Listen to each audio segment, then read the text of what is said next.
नमस्कार दोस्तों, दुनिया की दूसरी सबसे बड़ी एयरक्राफ्ट बनाने वाली कंपनी बोइंग, जो कि यूएसए के अंदर बेस्ड है और पूरी दुनिया के लिए ये एयरक्राफ्ट बनाती है।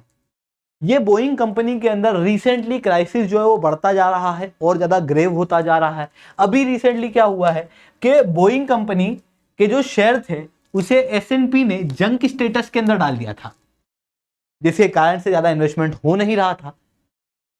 अब यही बोइंग कंपनी ने डिसाइड किया है कि पैसे आ नहीं रहे हैं, एयरक्राफ्ट बनाना है, तो फिर क्या किया जाए, डेब्ट मार्केट से पैसा उठाया जाए।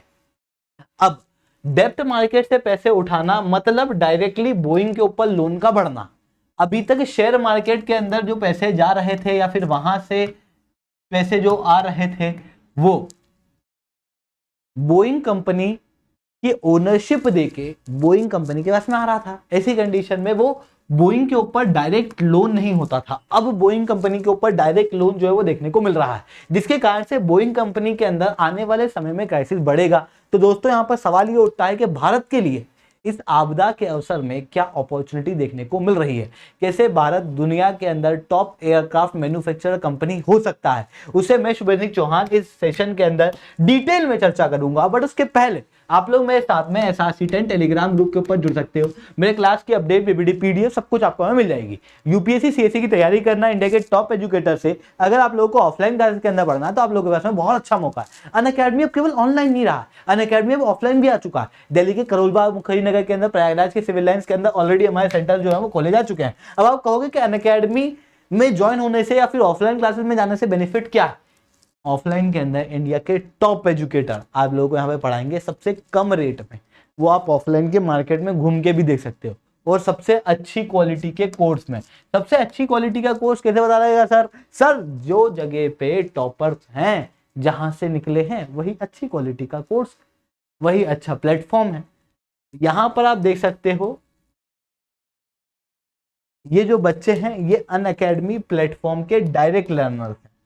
तो आप भी अपने आप को यहाँ पर जोड़ सकते हो ताकि आप लोगों को भी इंडिया के टॉप एजुकेटर्स का गाइडेंस मिले। चलिए दोस्तों, अब समझने का प्रयास करते हैं यहाँ पर क्या हुआ है। देखो, दुनिया भर के अंदर अभी के समय पे अगर मैं कहूं कि यार हवाई यात्रा पहले के मुकाबले बढ़ रही है, जिसके कारण से सिविल एविएशन सेक्टर जो है ना वो एकदम आसमान छू रहा है और आने वाले समय में और ज्यादा आगे बढ़ेगा, भारत में भी और पूरे वर्ल्ड में भी। पूरे वर्ल्ड के अंदर जब हवाई यात्राओं की डिमांड बढ़ रही है तो ऐसी कंडीशन में हवाई जहाज की डिमांड भी बढ़ रही है। ऐसी कंडीशन में जो हवाई जहाज बनाने वाली कंपनियां हैं उनके ऊपर भी प्रेशर पड़ता हुआ दिखाई दे रहा है। अब बात यहां पर यह आती है कि यार ये हवाई यात्राएं क्यों बढ़ रही हैं, क्यों इनकी डिमांड ज्यादा देखने को मिल रही है। सीधी सी बात है, मिडिल क्लास का बढ़ना, ओवरऑल रूप से लोगों की इनकम का बढ़ना, पॉपुलेशन का बढ़ना, ग्लोबल लेवल पे कनेक्टिविटी का बढ़ना और नेविगेशन इशू के चलते, जैसे रेड सी वगैरह के अंदर इश्यूज आ रहे हैं, ऐसी कंडीशन में हवाई जहाज के जरिए सामान को एक जगह से दूसरी जगह भेजने का प्रयास करना, इन सारी चीजों के जरिए क्या होता हुआ दिखाई दे रहा है, मार्केट के अंदर हवाई यात्राओं की डिमांड बढ़ रही है। जब हवाई यात्राओं की डिमांड बढ़ रही है तो ज्यादा हवाई जहाज बनाने की भी डिमांड आ रही है। अब जब हवाई जहाज बनाने वाली कंपनियां देखूं तो आपको एयरबस देखने को मिलेगी, बोइंग कंपनी देखने को मिलेगी। ये दोनों मार्केट के दो बड़े जाइंट हैं। एक तरीके से कहूं तो पूरे मार्केट के अंदर इन्हीं की डुओपोली है। इसके अलावा फिर छोटी मोटी और कंपनियां भी देखने को मिलती है। तो सर दूसरी कंपनियां डुओपोली क्यों? भाई डोमिनेंस इनका है। जैसे आपको समझाऊं तो पेमेंट सिस्टम में गूगल पे, फोन पे, दूसरी कंपनियां भी हैं, पर चल कौन सी रही है ज्यादा, वही तो। ऐसी कंडीशन में यहां पर भी ऐसी चीज देखने को मिलती है, जिसके कारण से कैपेसिटी भी इनके पास में हवाई जहाज को बनाने की ज्यादा है। ज्यादातर लोग इन्हीं को जा जाके अपने टेंडर दे देते थे। अब बोइंग कंपनी के पास में डिमांड खूब आई, पर ये क्वालिटी को मेंटेन करना भूल गए, जिसके कारण से ना न्यूज आर्टिकल आप यहाँ पर देख सकते हो कि लगातार बोइंग के अंदर हवाई जहाज का क्रैश होना, हवा में आग पकड़ लेना, ऐसे इश्यूज आने लग गए थे। कई सारी वीडियोज जो है वो वायरल हो रही थी सोशल मीडिया के ऊपर। इवन 2018-19 के अंदर लगभग 346 लोगों की डेथ हुई। ऐसी कंडीशन में कंपनी जो हवाई जहाज ले रही है, कोई भी एयरलाइन एजेंसी है, उसको हवाई जहाज लेना है तो उसको पता है कि यार बोइंग जो है उससे लूंगा तो हो सकता है क्रैश वगैरह हो जाए। अब इतना महंगा हवाई जहाज लूंगा, वो क्रैश हो जाएगा तो मेरा तो नुकसान हो जाएगा।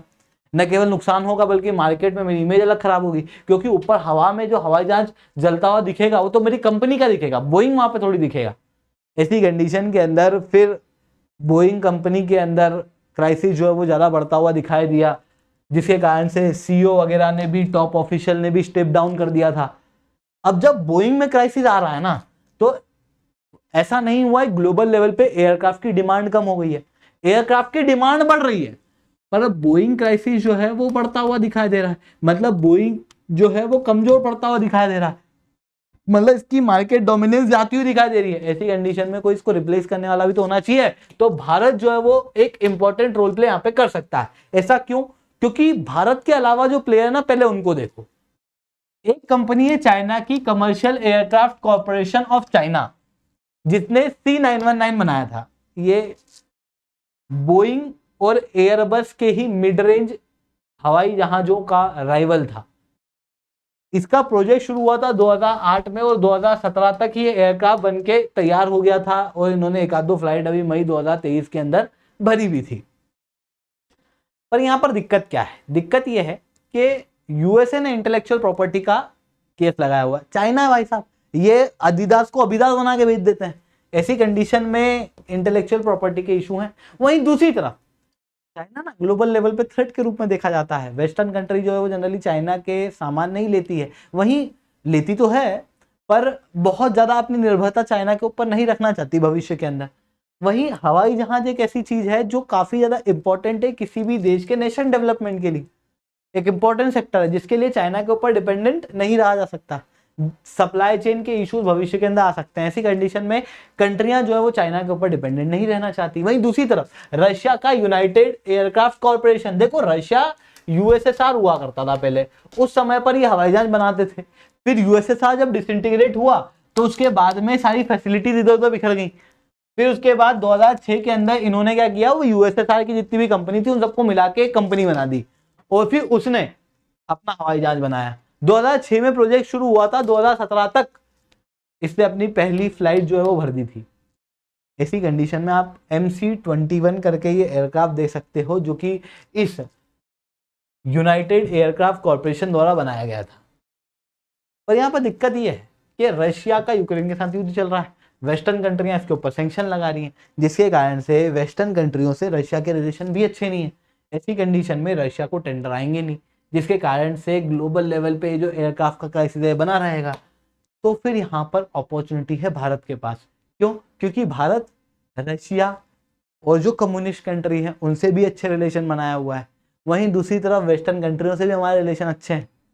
ऐसी कंडीशन के अंदर भारत जो है वो यहाँ पर रिप्लेस कर सकता है बोइंग को। साथ में देखो, हवाई जहाज यानी कि एयरक्राफ्ट बनाने की भारत के पास में क्षमता भी है, अच्छे इंजीनियर्स हैं हमारे पास में, अच्छे माइंड्स हैं। साथ में डिफेंस के अंदर भी हम लोग आगे बढ़ रहे हैं, ब्रह्मोस वगैरह हम लोग खुद इंडिजिनसली बना रहे हैं और काफी तेजी से हम टेक्नोलॉजी को अडॉप्ट भी कर रहे हैं। ऐसी कंडीशन में रिसेंटली महिंद्रा और एम्ब्रायर कंपनी ने टाई अप किया था कि एक मीडियम ट्रांसपोर्ट एयरक्राफ्ट जो है वो भारत के अंदर ही बनाया जाएगा, जिसके कारण से आने वाले समय में भारत के अंदर भी अपना खुद का एयरक्राफ्ट हो सकता है जो दुनिया भर को एक्सपोर्ट होगा। अब आप कहोगे पर सब चाइना ने और रशिया ने बनाया था 2006 में, 2008 में इनके प्रोजेक्ट शुरू हुए थे, वो 2018 तक आते आते खत्म हुए। तो ऐसी कंडीशन में यहाँ पर तो भारत को दिक्कत आ जाएगी। भारत अगर 10 साल बाद बनाएगा तो 2034 तक लाएगा क्या एयरक्राफ्ट? ऐसा नहीं है। देखो उन्होंने 2006 में शुरू किया था, तब टेक्नोलॉजी इतनी अच्छी थी नहीं, एडिटिव टेक्नोलॉजी नहीं थी, आर्टिफिशियल इंटेलिजेंस नहीं था, 3D प्रिंटिंग नहीं थी। अब वो सही चीजें आ चुकी हैं, जिसके कारण से मैन्युफैक्चरिंग और ज्यादा फास्ट हो चुकी है, जिसके कारण से जो रशिया चाइना को 10 साल लगे हैं वो काम भारत जो है 5 साल के अंदर कर सकता है। और अपनी कैपेसिटी को डेवलप करके और दूसरी कंट्रियों के साथ में, जापान है, यूएस है, इन कंट्रियों के साथ में कोलैबोरेट करके जल्दी से अपने एयरक्राफ्ट को डेवलप कर सकता है, और उसकी शुरुआत भी हो चुकी है।